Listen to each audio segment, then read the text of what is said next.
खेसारी लाल यादव की मूवी संघर्ष 2 का ट्रेलर देखकर अल्लू अर्जुन का आया धमाकेदार रिएक्शन। अगर आप भी जानना चाहते हो तो वीडियो को अंत तक देखें। फाइनली इंतजार की घड़ियां खत्म हुई। भोजपुरी सुपरस्टार खेसारी लाल यादव की मोस्ट अवेटेड फिल्म संघर्ष 2 का ट्रेलर रिलीज हो चुका है, जिसमें Khesari Lal Yadav full on action में नजर आ रहे हैं। फिल्म में देश के प्रति एक्टर का प्यार दिखाया जाएगा। वही खेसारी ट्रेलर में देशभक्ति वाले डायलॉग बोलते नजर आ रहे हैं। वही ट्रेलर की शुरुआत जबरदस्त तरीके से होती है, जिसमें बैकग्राउंड में देशभक्ति गीत सारे जहां से अच्छा हिंदुस्तान हमारा गाना सुनाई दे रहा है।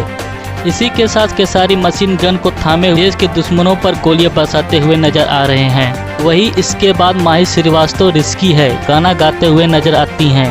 वही खलनायक संजय पांडे और सुशील सिंह भी अपनी एंट्री से सरप्राइज करते दिखे। फिल्म में मेगा श्री खेसारी लाल यादव की पत्नी का रोल अदा कर रही हैं, जो ट्रेलर में अपने एक्सप्रेशन और इमोशन से सभी को हैरान करती दिखी। फिल्म में खेसारी लाल यादव की रियल लाइफ बेटी कृति यादव भी अहम भूमिका में नजर आने वाली हैं। दोस्तों, वही एक इंटरव्यू के दौरान अल्लू अर्जुन कहते हैं कि संघर्ष 2 एक बेहतरीन फिल्म होने वाली है और इसमें खेसारी लाल यादव एक जबरदस्त अंदाज में दिख रहे हैं। मैं उम्मीद करता हूँ ये फिल्म बड़ी बड़ी फिल्मों का रिकॉर्ड तोड़ देगी। दोस्तों, अगर आप भी अल्लू अर्जुन और खेसारी के फैन हैं तो हमारे वीडियो को लाइक व चैनल को सब्सक्राइब जरूर कर दें।